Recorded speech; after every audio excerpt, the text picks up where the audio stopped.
សង្ស័យតែកងងក់មួយភាំងក៏បានរេចង្កូតធ្លាក់ផ្លូវបណ្ដាលឲ្យក្រឡប់ផ្ងាជើង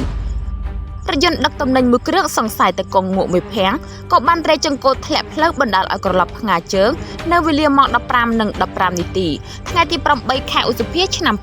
2025 នៅតាមបណ្ដាផ្លូវជាតិលេខ 5 ត្រង់ចំណុចភូមិព្រៃចែកភូមិកំពង់ព្រះស្រុកសង្កែខេត្តបាត់ដំបង